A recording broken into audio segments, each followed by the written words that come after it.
Hey everyone, thanks for tuning in. Welcome to So That Just Happened, a podcast for those who have lost their person and want to find themselves.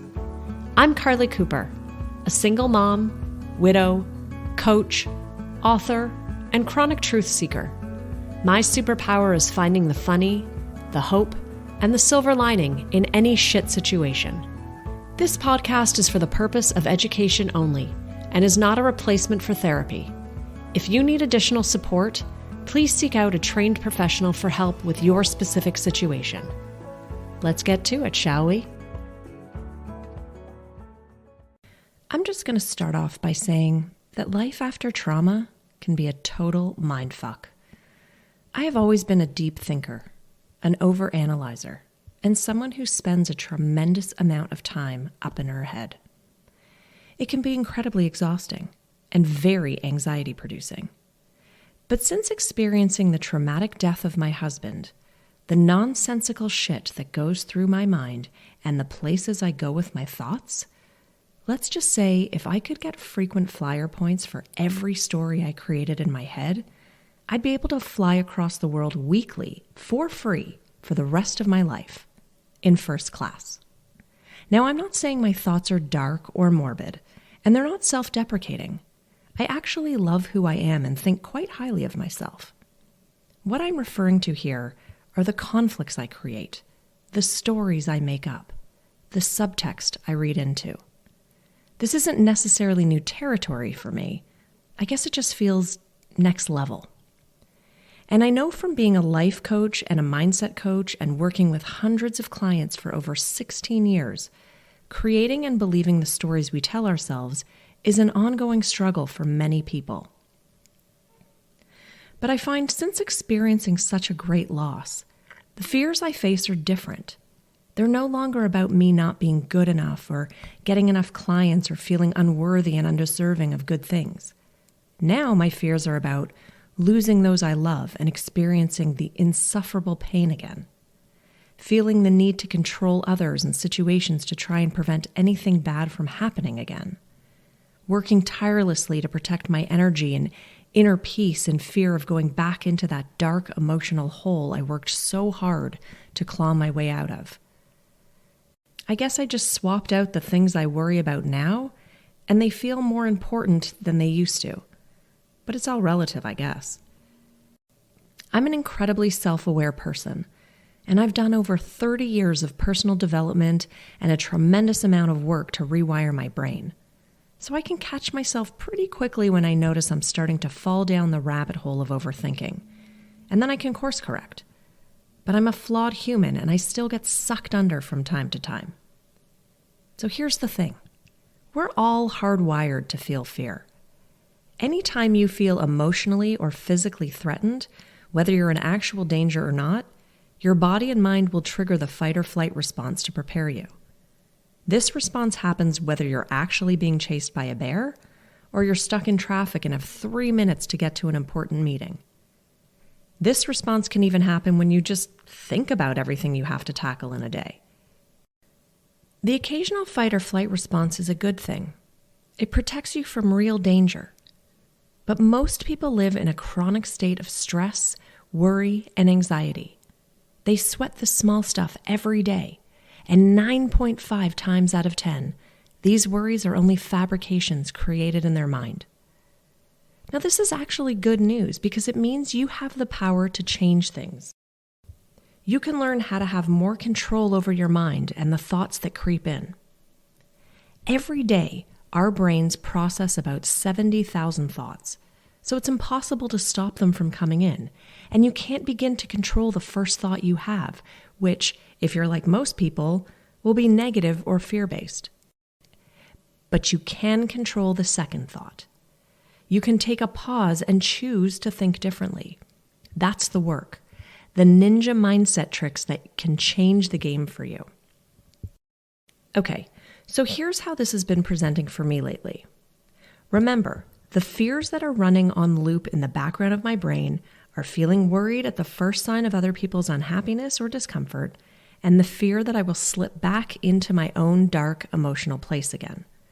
So I'm trying to get ahead of all that, and as a result, I'm working tirelessly to try and control other people's moods and feelings. I want everyone I surround myself with and interact with to always feel happy and good and light. And I want us to buy property on Rainbow and Unicorn Island.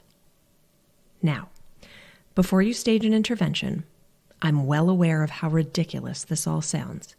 I can't really afford to live on Rainbow and Unicorn Island.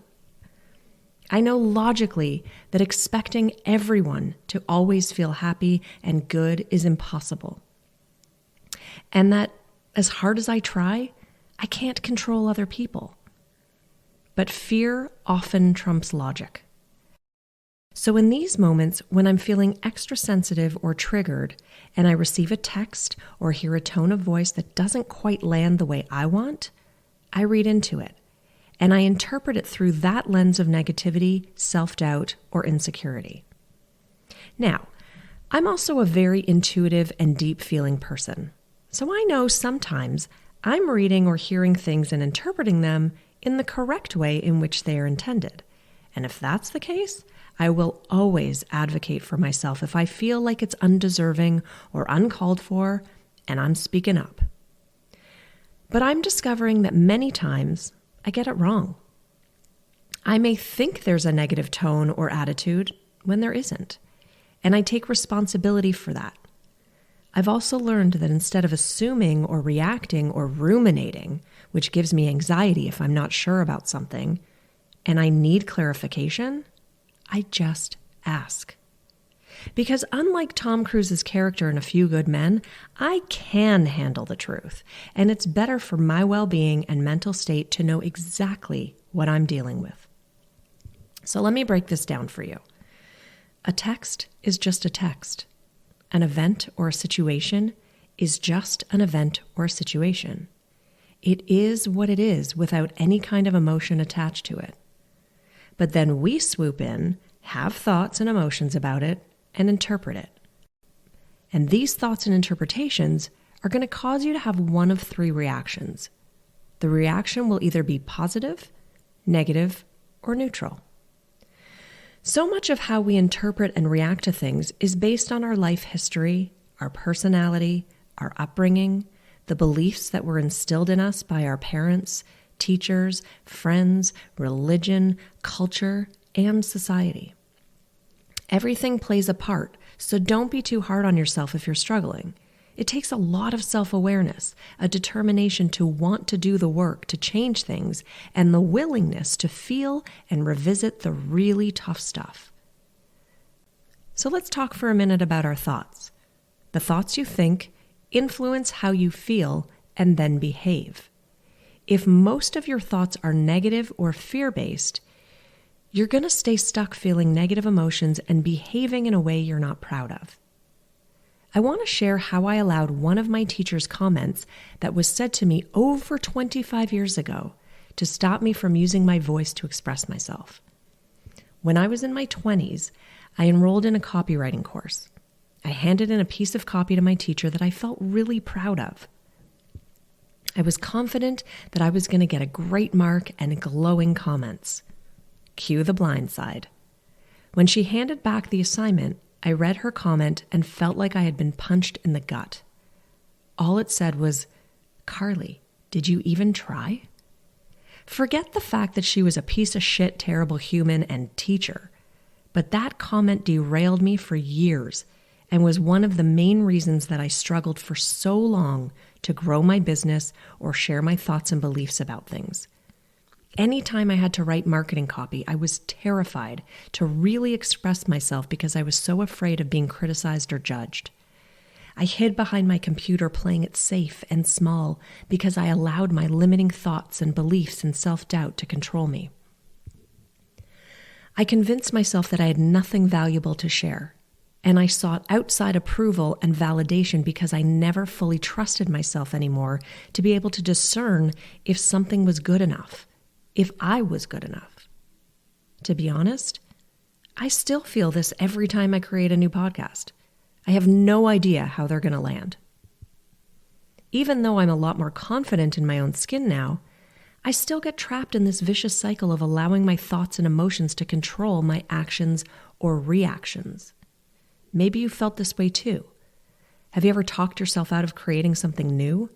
Stopped yourself from putting yourself out there again, or follow the herd instead of living on your own terms because you fear being judged, criticized, or ridiculed? We create meaning based on the stories we tell ourselves about a person, a relationship, or a situation we find ourselves in. We put our own personal spin when we think about future events or recall awkward or uncomfortable situations from our past. Let's say you make the brave decision to put yourself back out there in the dating scene and you send a text or a message to someone you're interested in getting to know better. One day goes by, then another. It's now been over a week and you still haven't heard back. If you've been feeling insecure or doubtful about your ability to find love again, you've likely created a story around why this person hasn't responded. You might think, I'm just not attractive enough. Or did my text seem too desperate? Am I too damaged to feel love again? Now, I understand why being ghosted feels like shit. And truthfully, I don't know one person who wouldn't create some kind of story around this at first glance. But you can have a more peaceful experience when you have the awareness and choose to be conscious and intentional with where your mind takes you. So if we go back to the example, you've created a story around why you haven't heard back from this person, and none of it is actually based on fact or reality.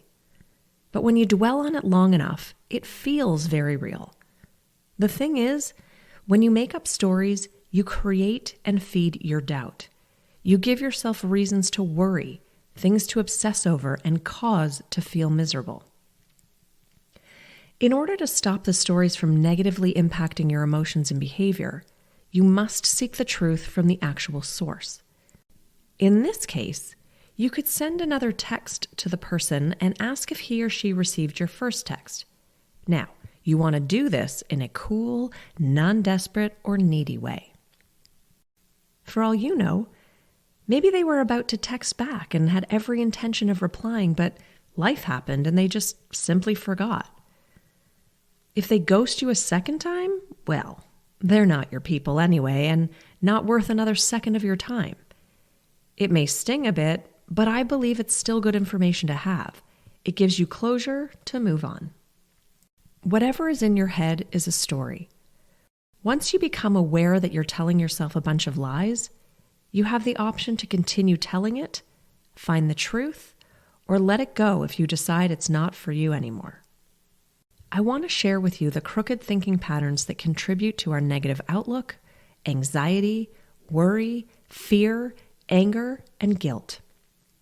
It's important to be aware of these negative ways we think because they increase our stress and anxiety and really prevent us from experiencing any kind of joy or happiness.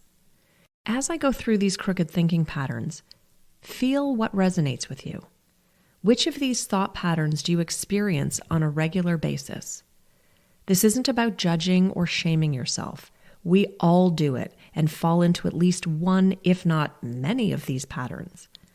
Having awareness is key to making the mind shift. The first form of crooked thinking is personalization. This happens when you quite literally take everything personally.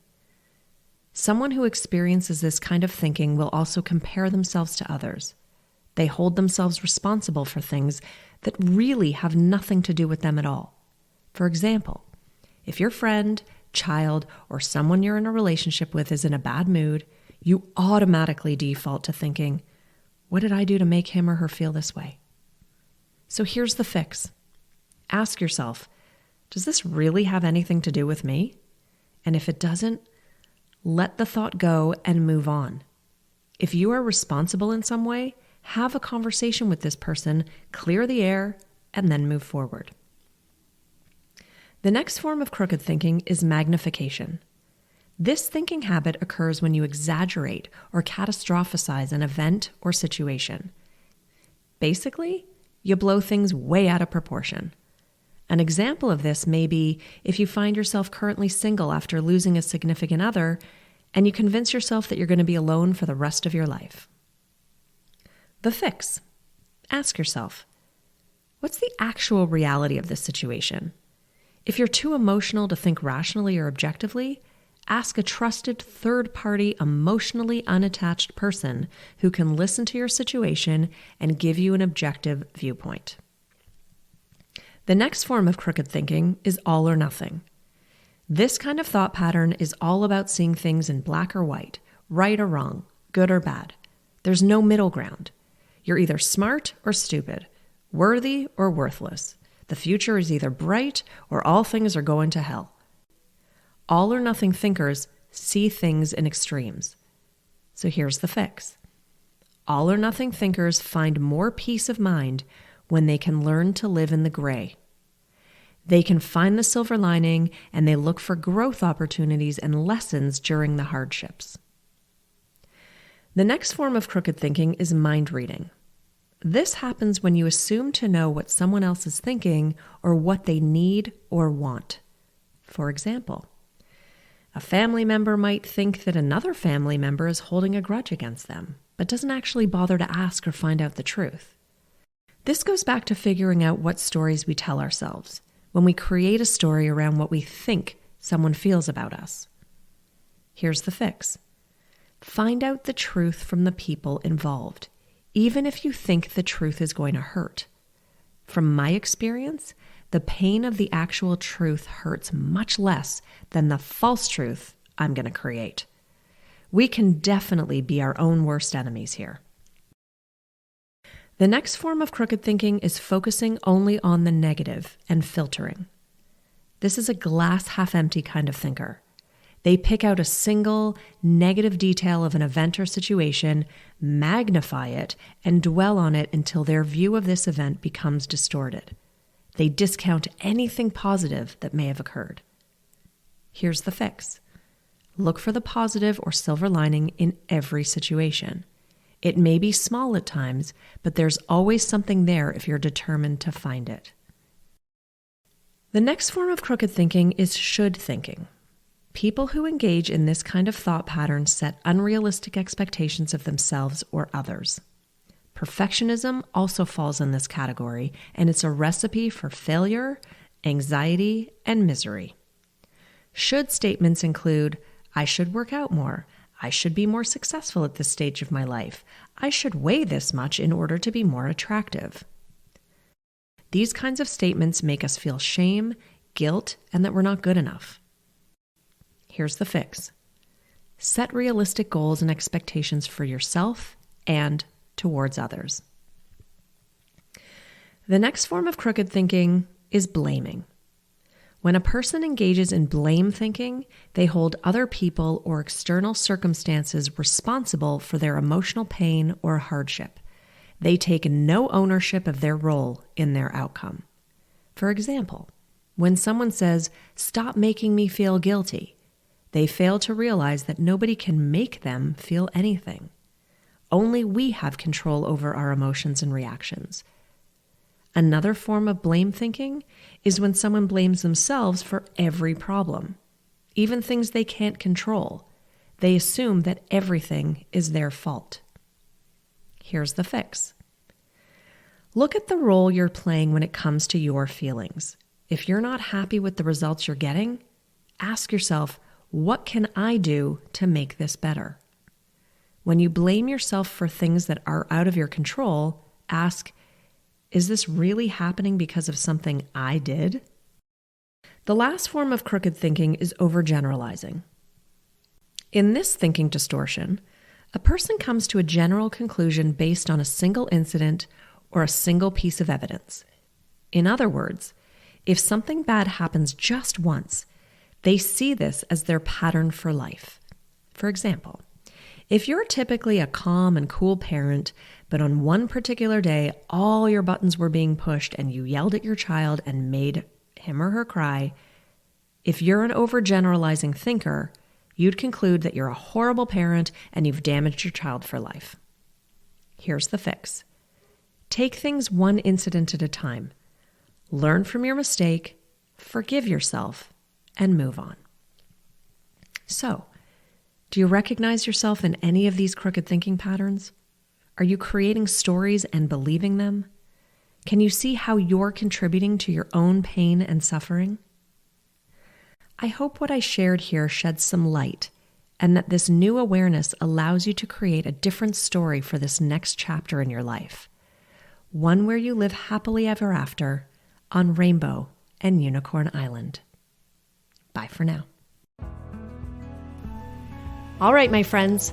Thank you so much for listening to this So That Just Happened podcast. I really hope you found value in this episode and that you're walking away with at least one golden nugget that you can implement or feel inspired by. I would be so grateful if you would share it with one friend or family member who is committed to moving forward and transforming their life. Make sure you subscribe so you can catch every new episode, and please leave me a review. It would mean so much to me. Also, follow me on Facebook and Instagram at @CoachCarly. Thanks again for listening, and I'll see you in the next episode.